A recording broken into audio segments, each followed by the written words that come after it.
नमस्कार, मैं प्रियंका। आप देख रहे हैं 4 PM। आज मानसून सत्र के आखिरी दिन कुछ ऐसा हुआ है जिसके बाद से इतना तो साफ हो गया है कि गुजरात लॉबी की उल्टी गिनती शुरू हो गई है।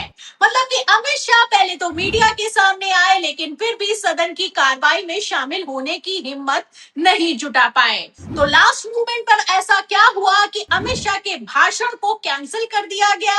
और क्या मानसून सत्र आगे चलता तो भारतीय जनता पार्टी का तख्ता पलट हो जाता?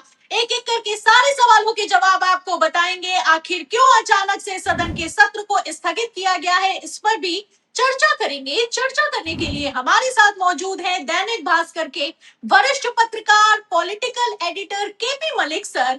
उनका स्वागत करते हैं और समझने की कोशिश करते हैं कि क्या अब अमित शाह की उल्टी गिनती शुरू हो चुकी है। नमस्कार सर, 4 PM पर आपका बहुत बहुत स्वागत है सर। डायरेक्ट सवाल पर आती हूँ और सबसे बड़ा सवाल अब अमित शाह की कुर्सी को लेकर खड़ा हो गया है। ऐसा लगता है कि मानो कि प्रधानमंत्री नरेंद्र मोदी अपना पूरा सिस्टम लगाकर भी अमित शाह को बचाने में नाकामयाब साबित हुए हैं।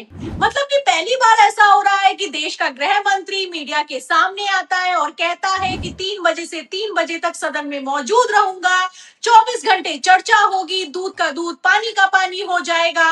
लेकिन फिर कुछ नहीं होता। सदन कल भी स्थगित हो गया और आज सदन को अनिश्चित काल के लिए जैसे अचानक से स्थगित कर दिया गया है। ऐसे हालातों में आपको क्या लगता है, अमित शाह ने जवाब तो नहीं दिया, क्या अब उनके इस्तीफे पर फैसला होगा सर? देखिए प्रियंका, आप जिस प्रकार से गृह मंत्री अमित शाह की बात कर रहे हैं, गृह मंत्री अमित शाह और प्रधानमंत्री मोदी 2024 के लोकसभा चुनाव के बाद लगातार दबाव में हैं। चाहे गृह मंत्री हो, चाहे प्रधानमंत्री हो। खैर, आप देखेंगे कि जिस प्रकार से कल अमित शाह ने मीडिया के सामने आके चुपचाप कहा कि मैं 3 बजे से आज बहस शुरू कर लीजिए, सबसे पहले स्पीकर को चिट्ठी लिख दीजिए, फिर सब बोलिए, फिर मैं कल 3 बजे बोल के आऊंगा। तो मैंने कल ही डिबेट में भी कहा था कि ये इसलिए चाहते हैं कि कल 3 बजे उसका तरीका ये होता है कि अगर सदन में किसी विषय पर बहस चल रही है और मंत्री को जवाब देना है तो उसके बाद कोई सवाल नहीं होता है। तो ये अपना भाषण दे के और अपना जो जुमलेबाजी इनको करनी है वो करके ये सीधा निकल लेंगे और बॉल जो है विपक्ष के पाले में पड़ी रह जाएगी। लेकिन विपक्ष बहुत अलर्ट है। राहुल गांधी ने उस बात को समझा और उन्होंने कहा कि हमें इनका वक्तव्य सुनने का, इनका विचार सुनने का, इनका जुमले सुनने का कोई जरूरी नहीं है। हमें सिर्फ 2 सवाल है, उनका जवाब दे दीजिए। और वो 2 सवाल ये है कि भाई जंतर मंतर पे जो लाठीचार्ज हुआ, जो लाठियों पे कील लगाई गई, बैलेट गन चली, गोलियां चली, वो किसके आदेश पे चली? अगर आपके आदेश पे चली तो वो बताइए, और क्यों चली आप इस्तीफा दीजिए।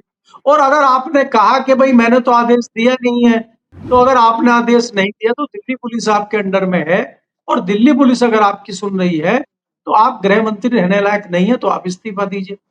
तो आपका दोनों तरीके से इस्तीफा मांगा जा रहा था, इसलिए इतनी क्रिटिकल स्थिति बन गई। दुर्भाग्यपूर्ण बात यह है कि जिस प्रकार से आज दुम दबा के प्रधानमंत्री और गृह मंत्री सदन से भागे हैं, ये बड़ा जी। हास्यास्पद है। अगर आप देखें कि रोज हम जुमले सुन रहे थे, रोज हम प्रवचन सुन रहे थे, स्पीकर साहब के कम से कम 1-1.5 मिनट प्रवचन वो सुनाते थे। आज भी हमें लगता था कि भाई वंदे मातरम का गीत सुनाया जा रहा है और इसके बाद शायद 1-1.5 मिनट का प्रवचन जो है स्पीकर साहब का होगा। लेकिन वो तो उन्होंने बैठने भी नहीं दिया सांसदों को। वो गीत खत्म होने के बाद सांसद बैठे भी नहीं थे कि फटाक से स्पीकर बैठे और हाउस की कार्रवाई अनिश्चित काल के लिए एडजर्न हो गई और सब लोग चले गए। आपने अगर देखी हो वो वीडियो हाउस की, प्रधानमंत्री मोदी और अमित शाह कैसे सर झुका के खड़े हुए हैं, उनकी बॉडी लैंग्वेज क्या कहती है। हमें तो पत्रकारिता में सिखाया जाता है कि नेताजी की बॉडी लैंग्वेज क्या कह रही है। तो ये बॉडी लैंग्वेज वो थी जिसमें लगता था कि बहुत ज्यादा दबाव और बहुत ज्यादा प्रेशर में दोनों लोग दिखाई दे रहे थे। जी। सर, कोई इंटरनल रिपोर्ट है क्या? कुछ ऐसा लीक हो गया है क्या? मतलब प्रधानमंत्री नरेंद्र मोदी और अमित शाह भी एक साथ नहीं दिखाई दे रहे हैं। अमित शाह का बयान निकलकर सामने आया, अमित शाह ने स्पीकर ओम बिरला को लेटर लिखा, चर्चा की मांग की, उसके बावजूद भी चर्चा नहीं हुई।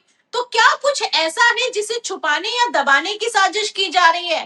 क्योंकि सर एक तरफ जहां भारतीय जनता पार्टी की हालत खराब है, वहीं दूसरी तरफ आरएसएस से लेकर अब मार्गदर्शक मंडल भी खुलकर मैदान में सामने आ गए, सब बोलने लगे हैं। चंद्रबाबू नायडू ने तो पहले ही कह दिया था कि ये युवाओं का आक्रोश है, इसे सीरियसली लीजिए। तो आपको क्या लगता है सर, इन लोगों ने किसी बिल पर कोई वोटिंग भी नहीं कराई, एफसीआरए बिल को तुरंत जेपीसी में भेज दिया?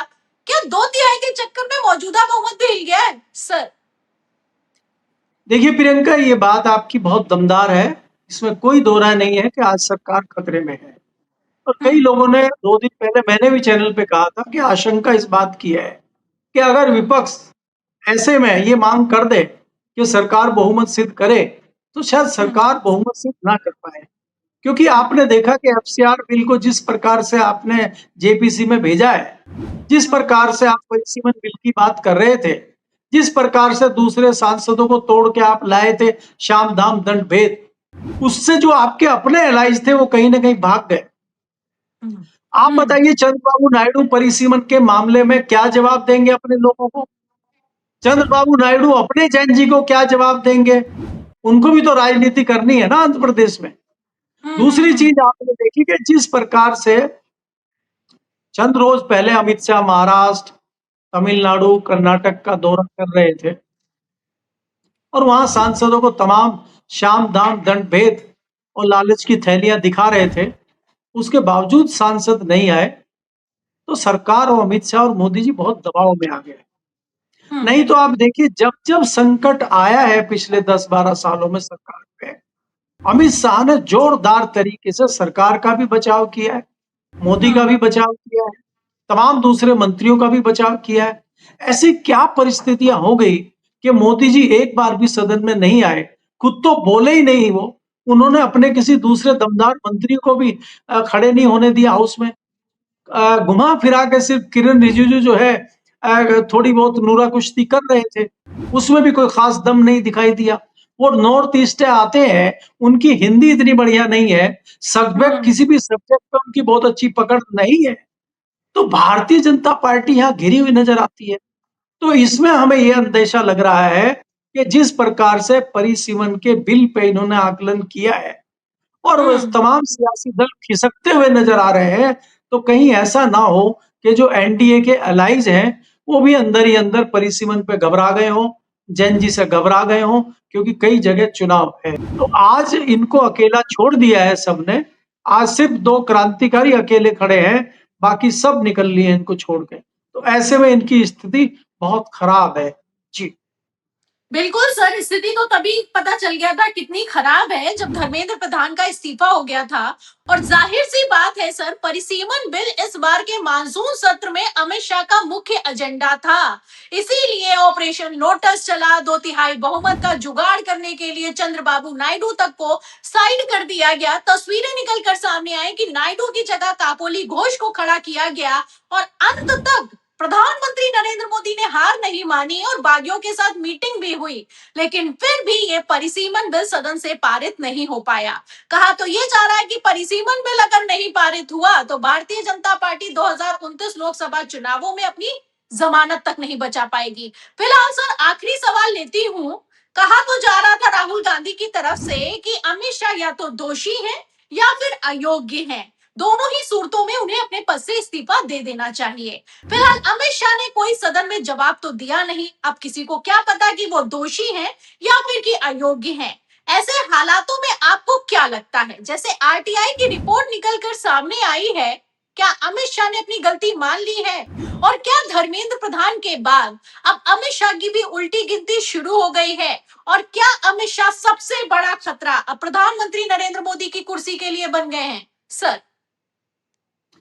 देखिए प्रियंका, आपको एक चीज देखनी होगी, सबसे बड़ा नुकसान जो इस सरकार के लोगों को हुआ है, खासकर अमित शाह को हुआ है, जो एक डर बना हुआ था लोगों के मन में, चाहे वो विधायक हो, चाहे वो मंत्री हो, चाहे वो पार्टी के लोग हो, चाहे वो दूसरी पार्टियों के लोग हो, जिस प्रकार से सांसदों को तोड़ा जाता था, उनको डर दिखा के, धमका के, लालच देके, वो जो ओरा था अमित शाह का, वो समाप्त हो चुका है। अब लोगों ने डरना बंद कर। और जो आप सवाल की बात कर रहे हैं अमित शाह के लिए, जो राहुल गांधी पूछ रहे हैं या विपक्ष पूछ रहा है, दोनों सवाल वाजिब हैं और जिंदा खड़े हुए हैं। उन सवालों का जवाब तो अमित शाह को देना है। वो चाहे आप सदन में नहीं दिया तो बाहर देंगे, आप मीडिया में देंगे, आप किसी प्रोग्राम में देंगे। आपको छोड़ा नहीं जाएगा जब तक आप जवाब नहीं देंगे। उसका तरीका यही है कि या तो आप जवाब दें और जवाब देने के बाद में आप इस्तीफा दें, और नहीं तो सीधा इस्तीफे की मांग आपकी शुरू हो जाएगी और कई दल सड़कों पे उतरेंगे, युवा भी सड़क पे उतर सकते हैं। कल कॉकरोच पार्टी के लोगों की भी चर्चा दिल्ली में हुई है। उनका भी कहना यही है कि हम अगला इस्तीफा अमित शाह का मांगना शुरू करेंगे। तो कहीं न कहीं इस तरह का एक प्रेशर बनेगा और ये भी ज़ाहिर है कि अगर अमित शाह का इस्तीफा होता है और एक पिलर गिरता है, तो दूसरे पिलर का खड़े रहना आसान नहीं होगा। एक बिल्कुल पिलर सर। खाली खड़ा नहीं रहता। जी। आप जाहिर सी बात है सर, बिल्कुल सही कहा आपने कि गृह मंत्री अमित शाह का इस्तीफा मतलब प्रधानमंत्री नरेंद्र मोदी का इस्तीफा। और जाहिर सी बात है कि इसीलिए सदन में अमित शाह नहीं बोले, क्योंकि सदन में बोलेंगे तो सदन में रिकॉर्ड में दर्ज हो जाएगा। बाहर तो कुछ भी मीडिया के सामने बोल सकते हैं, लेकिन सदन में बोले तो इस्तीफा तत्काल प्रभाव से भी देना पड़ सकता है। फिलहाल जैसे गुजरात लॉबी अब मुश्किल दौर से गुजर रही है और मोदी शाह का डर अब खत्म हो चुका है, ऐसे हालातों में क्या कॉकरोच जनता पार्टी का प्रदर्शन फिर से खड़ा होगा? और अमित शाह सदन में ना जवाब देने के बाद कैसे अब विपक्ष से और मीडिया से आंखें मिला पाएंगे, ये आगे देखना होगा। बहुत बहुत शुक्रिया सर, बहुत बहुत धन्यवाद, आपने हमें समय दिया, हमारे साथ बातचीत की, बहुत बहुत शुक्रिया आपका। तो सुना आपने, ये थे हमारे साथ दैनिक भास्कर के वरिष्ठ पत्रकार, political editor KP Malik sir. उन्होंने हमारे चैनल से बातचीत के दौरान खुलासा किया है कि भारतीय जनता पार्टी का 2/3 बहुमत तो छोड़िए, मौजूदा बहुमत भी हिला हुआ है। इसीलिए डिफेंड करने के लिए पहले तो सदन सत्र के खत्म होने के ठीक एक दिन पहले अमित शाह मीडिया के सामने आए, लेकिन फिर भी सदन की कार्रवाई में आने की हिम्मत नहीं जुटा पाए। फिलहाल अभी तो प्रधानमंत्री नरेंद्र मोदी ने अपना पूरा सिस्टम लगा के अमित शाह को बचा लिया है, लेकिन क्या आगे ये मुनासिब हो पाएगा? और क्या धर्मेंद्र प्रधान के बाद अब अमित शाह का भी इस्तीफा हो जाएगा? इन सभी सवालों के जवाब में पूरी रिपोर्ट पर, पूरी चर्चा पर, मानसून सत्र पर आपकी जो भी राय है हमें कमेंट बॉक्स में जरूर लिखें। वीडियो को ज्यादा से ज्यादा शेयर करें। फिर मिलती हूँ अगली चर्चा के साथ, अगली खबर के साथ। तब तक के लिए धन्यवाद।